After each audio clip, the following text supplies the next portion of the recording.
Hello everyone, I'm CP Jadon, your UGC Net Management faculty, and today we are going to begin with a new topic, that is uh, what are the different type of accounts and what is the golden rules of accounting. So ये बहुत ही ज़रूरी है अगर हमें accounting शुरू करना है। हमने अपने प्रीवियस लेक्चर में देखा था कि अकाउंटिंग क्या होता है और कितनी कितनी टाइप की अकाउंटिंग होती है। जैसे फाइनेंशियल अकाउंटिंग क्या होता है, मैनेजमेंट अकाउंटिंग क्या होता है ना, कॉस्ट अकाउंटिंग क्या होता है, वो हम सब हमने अपने अपने इससे पहले वाले लेक्चर में देखा था।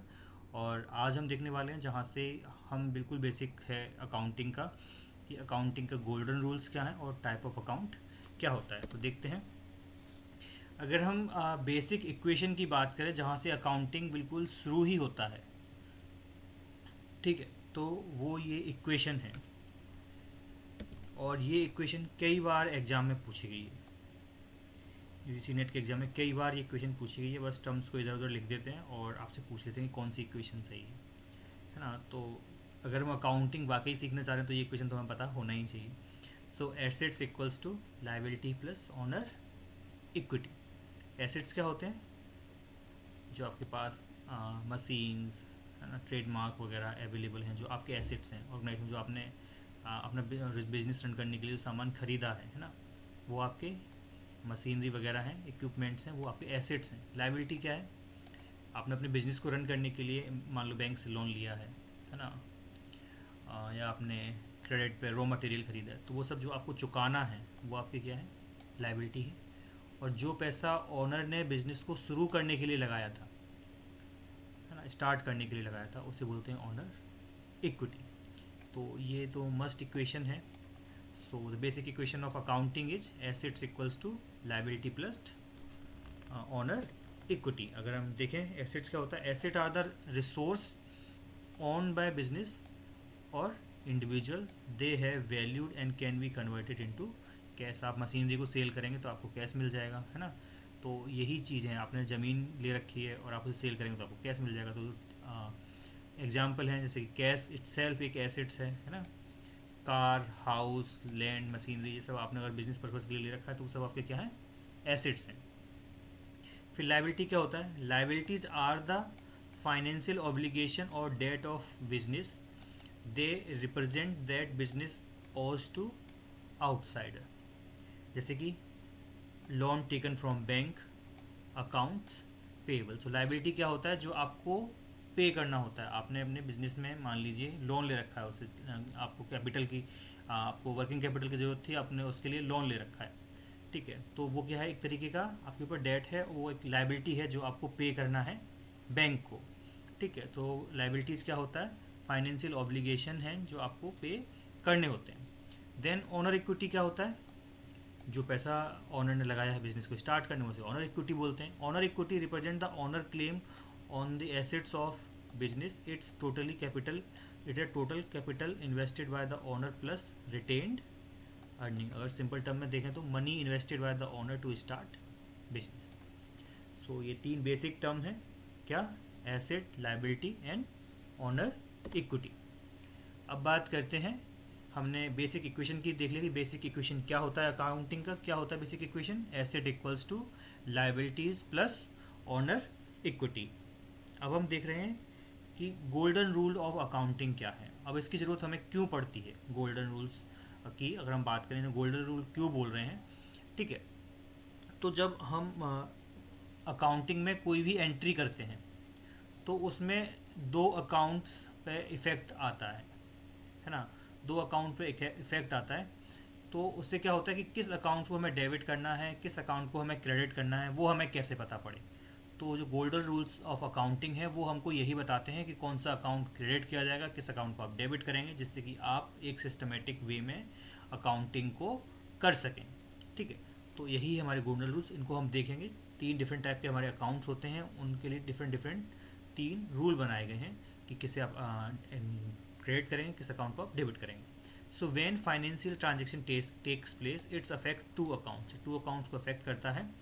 And in actual dual entry system of accounting, हमने वो बुक कीपिंग में भी बात की थी कि एक अकाउंट डेबिट होगा, एक अकाउंट क्रेडिट होगा। बुक कीपिंग में हमने देखा था ये थी। We have two column for entering our transactions. We must only enter a transaction after understanding the detailed meaning of which account should be debited and which account credited। अगर आपने यहीं पे गलती कर दी, आपने मान लो गलत अकाउंट को डेबिट और क्रेडिट कर दिया, जो अकाउंट डेबिट होना चाहिए तो उसका क्रेडिट कर दिया, तो अब यहाँ से क्या होगा कि आपको जो आपने पहला स्टेप था बिल्कुल जर्नल एंट्री का, वही आपने गलत कर दिया, तो आप गलत ही आपका लेजर फोलियो बनेगा। फिर आपको जो आप ट्रायल बैलेंस बनाएंगे वो आपका ट्रायल बैलेंस होगा ही नहीं, वो आपका गलत बन जाएगा, है ना, वो कुछ एरर रह जाएगी वहाँ पे। तो इसीलिए ये मस्ट स्टेप है, आपको पता होना चाहिए आप एंट्री करने से पहले कि कौन सा अकाउंट डेबिट होगा, कौन सा अकाउंट क्रेडिट होगा। नहीं पता है तो आप उसको एक बार चेक कर लें। The dual entry system of book keeping was developed by Luca Pacioli, ठीक है। To understand an accounting entry first we need to understand account type and their corresponding debit and credit rules. तो अब हमें golden rules of accounting शुरू करने से पहले हमें पता होना चाहिए कि डिफरेंट टाइप ऑफ अकाउंट क्या होते हैं, जिससे कि हम उनके लिए अगर जो गोल्डन रूल्स हैं एंट्री के डेबिट और क्रेडिट को उनको हम समझ सकें। सो 3 तरह के अकाउंट्स होते हैं बेसिकली हमारे पास, real account, personal account and nominal account. अब ये क्या होते हैं समझ लेते हैं एक बार। अब देखते हैं पहले अकाउंट क्या होता है ना। 3 तरह के अकाउंट तो देख लेकिन अकाउंट होता क्या, ये भी तो हमें पता होना चाहिए। सो अकाउंट क्या होता है? An account is an individual record of person, firm और thing, an item of expense और इनकम। सो जो अकाउंट्स होता है वो क्या होता है? एक पर्सनल रिकॉर्ड होता है किसी फर्म के बारे में या किसी पर्सन के बारे में, वहाँ हम पूरा रिकॉर्ड कायम करते हैं। सो अगर हम बात करें अकाउंट 2 तरीके के होते हैं, personal accounts and impersonal account. तो पर्सनल अकाउंट्स को हम अगर बाइफर्केट करें तो 3 टाइप के होते हैं, कौन कौन से? नेचुरल अकाउंट या पर्सनल अकाउंट भी बोल सकते हैं उसे हम, natural personal account. One is artificial account and other one is representative account. तो इनमें डिफरेंस क्या होता है? देखो, पर्सनल अकाउंट वो अकाउंट्स होते हैं, पर्सनल नेचुरल अकाउंट, जैसे कि हम अपने नाम से जो अकाउंट खोलते हैं, जो बैंक में हमारे अकाउंट खोले जाते हैं, जैसे कि किसी का नाम अमित है तो अमित अकाउंट्स, है ना। तो जो नाम से जो रियल पर्सन है जो उनके अकाउंट्स खोले जा रहे हैं तो उन्हें नेचुरल पर्सनल अकाउंट्स बोलते हैं। वही आर्टिफिशियल अकाउंट्स कौन से होते हैं? आपने कोई कंपनी ओपन करी है ना, तो कंपनी के XYZ कोई भी कंपनी है और कंपनी के नाम से कोई अकाउंट्स खोला गया है तो उसको बोलते हैं हम आर्टिफिशियल अकाउंट। वही रिप्रेजेंटेटिव अकाउंट्स क्या होता है? ऐसे अकाउंट्स जो देखने में तो लगते हैं कि नॉमिनल अकाउंट्स हैं लेकिन वो होते रिप्रेजेंटेटिव अकाउंट्स हैं, जैसे कि सैलरी अनपेड, है ना, या फिर हम बात करें रेंट ओवर ड्यू और आउटस्टैंडिंग। तो इस तरह के जो अकाउंट्स आते हैं वो रिप्रेजेंटेटिव अकाउंट्स में आते हैं और यूजीसी नेट में इस टाइप से हमेशा एक क्वेश्चन पूछा जाता है, ठीक है। अब हम बात करें इम्पर्सनल अकाउंट, तो इम्पर्सनल अकाउंट 2 तरीके के होते हैं, real account and nominal account. So real account भी बाइफर्केट 2 पार्ट में होता है, कौन कौन सा? Tangible real accounts and intangible real accounts. अब टेंजिबल रियल अकाउंट क्या होता है? ऐसे अकाउंट्स जिनको आप ऐसी सामान के अकाउंट्स बनाएं जिनको आप टच कर सकते हैं, जैसे कि मशीनरी अकाउंट, फर्नीचर अकाउंट, ठीक है। तो जिनको आप टच कर रहे हैं उनको हम बोल रहे हैं real account, touchable real account. And untouchable कौन से होंगे? जैसे कि आपके पास ट्रेडमार्क है, आपने लाइसेंस ले रखा है, तो इस तरह की वो भी क्या है, आपके एक एसेट हैं लेकिन उनको आप टच नहीं कर सकते, तो इन्हें बोल रहे हैं untouchable real account. Then nominal accounts क्या होते हैं?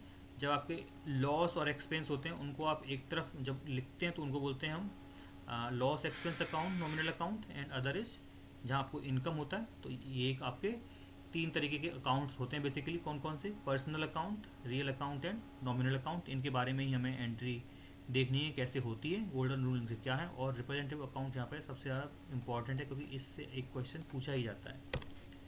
So what is real account? An account dealing with material assets business of a business. Example of such account including machinery account, lands account, furniture account, cash account and account payable accounts etc. So जो accounts आपके जो हैं जैसे machinery accounts, assets accounts, है ना, furniture account, cash account, car account, अगर आप बहुत ज़्यादा कार खरीदो तो car account basically machinery account में आ जाएगा। तो यही आपके रियल अकाउंट्स को बाइफर्केट करेंगे टेंजिबल एंड इनटेंजिबल अकाउंट्स में। अब इसके गोल्डन रूल क्या है इसका वो समझ लेते हैं, ठीक है। तो इसका गोल्डन रूल है ऐसा अकाउंट मान लीजिए debit what comes in and credit what goes out, जो आपके बिजनेस में अगर आ रहा है तो उस अकाउंट को आप क्या कर देंगे, डेबिट कर देंगे, और आपके बिजनेस से अगर रियल एसेट जा रहा है तो उसको हम क्रेडिट कर देंगे। For example cash purchase of furniture 20,000, आपने 20 रुपये का, वो 20,000 रुपये का आपने क्या खरीदा है, फर्नीचर खरीदा है।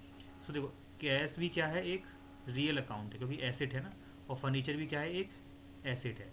तो ये कैसे रियल अकाउंट है, ठीक है। तो रियल अकाउंट में हमारा गोल्डन रूल क्या है, डेबिट व्हाट कम्स इन, ठीक है। तो फर्नीचर हमारे बिजनेस में आ रहा है क्योंकि आपने खरीदा है, तो आप फर्नीचर अकाउंट को क्या कर देंगे, डेबिट कर देंगे। और जब आप फर्नीचर खरीदेंगे तो जो आपका सेलर है उसको आप क्या देंगे, आप कैश देंगे, तो कैश आपके बिजनेस से जा रहा है तो कैश अकाउंट क्या हो जाएगा, क्रेडिट हो जाएगा। देखो व्हाट गोज आउट, तो आपका कैश अकाउंट क्रेडिट हो गया। तो ये गोल्डन रूल है रियल अकाउंट्स का, और ये 3 गोल्डन रूल हैं, इनमें से एक गोल्डन रूल आमतौर पर पूछ लिया जाता है। देन आफ्टर पर्सनल अकाउंट, तो पर्सनल अकाउंट हम देख चुके हैं क्या होता है। Any account, personal account are the account that are use to record transaction related to individual person, firm, companies और अदर ऑर्गेनाइजेशनल, ठीक है। तो ऐसे अकाउंट जो किसी व्यक्ति से या किसी ऑर्गेनाइजेशन से जुड़े हैं तो उन अकाउंट्स को बोलते हैं हम पर्सनल अकाउंट्स। और पर्सनल अकाउंट का गोल्डन रूल क्या है, debit the receiver, credit the giver. For example payment of 6,000 to vendor, अब आपका जो आपने पेमेंट किया है तो मतलब ये कैश का पेमेंट किया है, तो कैश कैसा है, रियल अकाउंट, और वेंडर क्या है आपका, पर्सनल अकाउंट। तो अब यहाँ एंट्री कैसे होगी, इसका गोल्डन रूल अप्लाई करेंगे, डेबिट दी रिसीवर, तो यहाँ रिसीवर कौन है, वेंडर है, ठीक है। तो वेंडर अकाउंट को हमने क्या कर दिया, डेबिट कर दिया, and credit the giver, real account, वो रियल अकाउंट है तो कैश को हमने क्या कर दिया, क्रेडिट कर दिया। तो ये गोल्डन रूल है हमारे बोल सकते हैं पर्सनल अकाउंट का, debit the receiver, credit the giver. And then after we have nominal account.